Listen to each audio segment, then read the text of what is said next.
Buongiorno a tutte e a tutti, siamo qui con Riar Rizaldi, regista di Tellurian Drama in concorso Nuovi Segni al Lago Film Fest 2021. Il film sarà presentato in anteprima italiana al Lago Film Fest dal 23 luglio al 1 di agosto. Il film sarà visibile sia in presenza nelle date che ho detto appena adesso e online. Vi ricordiamo che potete scoprire di più su questo film e su tutti gli altri film di Lago Film Fest 2021 a lff2021.com. L'intervista sarà condotta in inglese, vi ringrazio per essere qui con noi. Hi Riar, and how are you? Hey, hello, how are you? I'm good, yeah, well, hope everyone's well as well there. Yeah, are you calling from Hong Kong? Yeah, I'm in Hong Kong now. I'm currently based in here. Okay, so I will like to start, as always, by asking you how the idea of Right. Tellurian Drama came to you.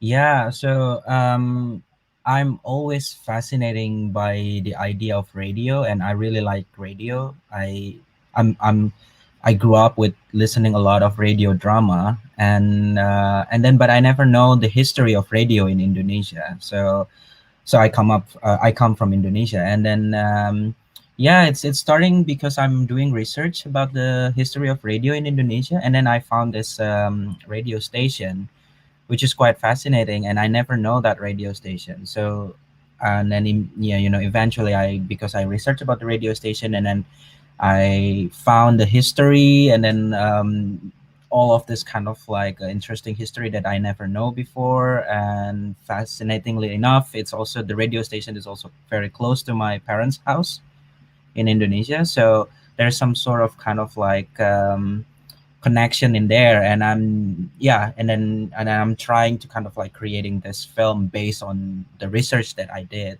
So yeah, so that's basically the background, but then eventually it's also like layer and layer, and there's so much things to kind of like I want to talk about some story that also connect to the history of this radio.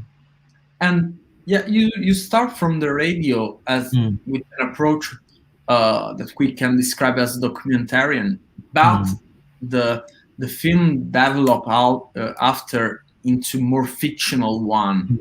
And I wondered when these elements of fiction arrive in your process of writing and thinking and directing. Yeah, so well, first of all, I'm a big fan of science fiction. Like I really like science fiction films and also novels, basically, because I also grew up with reading a lot of it. But at the same time, I also really like the history of technology, and then some kind of like like a different way to think about technology. So at first, I'm actually thinking to make this film as just kind of like observational documentary, basically just like recording or shooting in the radio, the ruins of the radio station, interviewing people and stuff like that. But along the way, when I'm producing it, when I'm shooting it, I'm also at the same time I also found the text. So basically, a text by Indonesian environmentalist movement in the 70s and in the 80s. So this text is really interesting because it's so imaginative, and then at the same time it's also really political. But because at the time, because Indonesia was like under military dictatorship for like 32 years, and in the 70s and in the 80s, the only social movement that are allowed by the government is environmental movement. But then these people in the environmental movement, they cannot express their political agenda as well. So most of them writing in the sense of like really kind of like weird pseudo scientific almost. So yeah, so because I found that there's this kind of like history of pseudo scientific environmentalist movement in Indonesia in the 70s, and I tried to mix it with my with the research I did about the radio. So yeah, I guess eventually it becomes some sort of kind of like fiction, but also documentary, kind of like a hybrid. The history, it's kind of factual, but at the same time, the way I told the story, it's not really like 100% factual or like accurate. So it's kind of like mixed between this kind of like imaginative, almost science fictiony, and then at the same time, but also, you can find the fact about the radio station in in the internet or whatever in the history books. But yeah, but that's how it comes up. As some the I guess the process, because of the process of doing it and then finding a lot of material, and it eventually it becomes like hybrid films. And all this part about environmentalist Mm, thinking, um, it's also tried to depict in an imaginary way, of course, but an alternative history for mm, the 20th century. mm. And I wondered if you could try to tell us how do you think this fictional, but also yet documentarian part could speak to us today in 2021. Yeah, I mean, this is really fascinating because I mean, the whole discussion about in 2021, you basically cannot separate like fact and fiction anymore. And then with the whole discussion about post-truth, and then you can manipulate images, and you can manipulate like facts. Uh, it's really fascinating, but at the same time, it's also kind of like, I guess my approach is always trying to bring another kind of like an alternative way of thinking about some phenomena or like some history.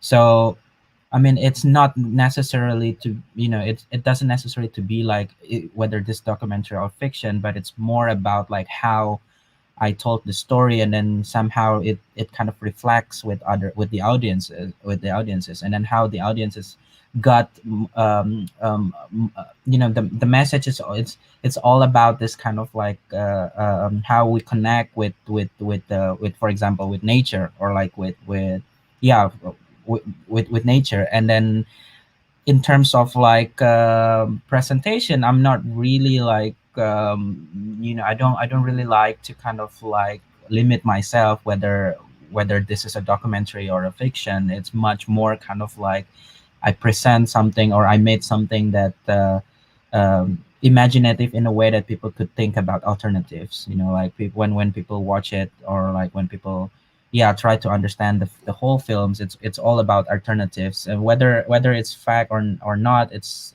not really necessary for me. But again, to answer your questions, yes, it's kind of like really interesting dynamic, especially in 2021, and we are in the age or information is just like come to us almost every day, and then somehow we cannot like differentiate which one is factual and which one is fiction. And then somehow I also play this kind of like idea as well. And I mean, to be honest, it's the film is also a critique to Indonesian government, because the Indonesian government now is also really using a lot of creating this kind of like their own history, like their own version of history. So my film is kind of like critiquing, using their approach, using their method, like creating my own version of history, which is like in this film, there's indigenous people who try to kind of like, okay, if the colonialism back at the time, using nature just some kind of like to use it for creating technology, advanced technology. How if we think about that, in this 2021, this kind of like technology that understood by the indigenous people could also be thing as some kind of like another connection to nature, something like that. So it's like, yeah, I guess in the process, it's really kind of like try to mix fiction and fact and stuff like that. But yeah, but most of it, it's because of the critique to the official narrative. And I found your Tellurian drama Mm. really non-occidental in a way, Mhm. because all the the concept you put in a very multi-layered way. So I I suggest people who fascinated with the Tellurian Drama to watch one time, but then Mm. come back twice and then a third time, because every time you descend into another zone, another environment, another thinking, and it's very fascinating that. But as I said, it's very something unique, I think, for the kind of thinking, because it's not globalist in any way. It's something that speaks truly from the nature itself and the nature of Indonesia. And Mm. after all we said, what is for you, in your own word, Tellurian drama? So, what is the core for you? What you will tell anyone in 2 phrases about the film? Well, yeah, that's really hard questions because it's like I guess the film is so over layered, and then sometimes because I did the research quite a lot, and yeah, it's really hard to kind of compress to like 2 words. But I don't know. I guess I would say it's like a sensoric experience, like because I mean, I hope. Well, I'm not sure. In this kind of like COVID era, most of the people probably watch it on laptop and stuff like that. But aside all of these ideas that happening in Tellurian drama, besides all of the layers, ideas, and notion and whatever, the first of all, it's a films, and the films is always a sensoric experience. So for me, it's like the way they approach making a films is always first and foremost is it's supposed to be like sensorial, meaning that the sound also has some kind of like the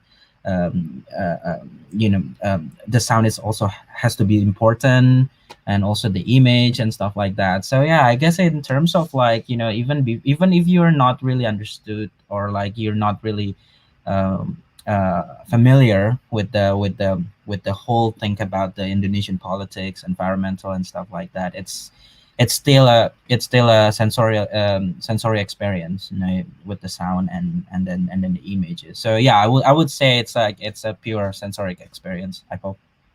And this it's so true that also it depends on the fact that we leave the film with a long sequence of Hmm. music. Could Yeah. you tell us something about that piece of music?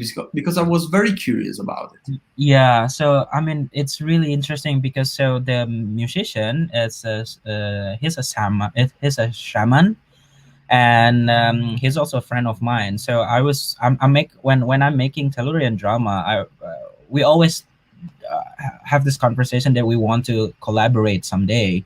But then when I'm making Tellurian drama, I told him that I'm currently in the mountain and shooting, and then researching this radio station. And then he basically said, "Oh yeah, my grandparents come from there." And I was like, "Oh, that's fascinating. So can you go here, and then let's see what we can do." So he's coming there, and then because he's kind of like this indigenous shaman, so he always see like mountain as some kind of like the higher being, or I would say like a god. So when he come there, and then he brings all of his like instrument, and then he basically just like perform immediately, almost kind of like this how do you say it, like transcendentally, like really really really feel the whole environment. So I was just like set up my camera and then let him playing. It's actually much more longer, but because of the films, I need to kind of like cut it short. But yeah, but that's basically um, the idea of that sequence happen. And then at the same time, because we did it like 2 session of he's playing the music all of a sudden, and then on the others he did another one, and then on the other one he basically also gives some kind of like offering, like kind of like try to communicate with the mountains. And yeah, and then I didn't put any subtitles because I think it's like it's much more interesting to not translate like what he was saying. He's not even saying in Indonesia, it's like really ancient languages, Sundanese languages. And it's fascinating because basically he was, I can explain that he's basically saying kind of like thanks for the mountains because the mountains gives lives to the people around that area. But yeah, so the sequence comes quite accidentally because I at first I didn't think about that. But I always love films that have like live performances in the films, and it's how do you say it, like they that like really live there, and then recording with the whole equipment, not adding in post production. So yeah, I kind of like that as well as some kind of like method. And are you working on something new? Do you have any upcoming projects? Yeah, I'm currently actually making a features film. So I'm having a new project. It's still about mountains, but it's much more. So there's this stratovolcano, like really active volcano in Indonesia, and there's this kind of like a volcanologist in that area who's really into to the idea of existential risk. So he's basically Mhm. thinking that people could, you know, um, extinct because of the volcano. And then yeah, I'm currently making a film about him and then the surrounded area. It's also hybrid, kind of like documentary and fiction at the same time. So that's what I'm currently working on. I'm already curious about it. So, Yeah, hoping to finish it this the end of the year. So okay, yeah, super. Thank you, Ria, for being with us yeah. today. It was a real pleasure. I will switch to Italian now. Thank you so much. Thanks a lot.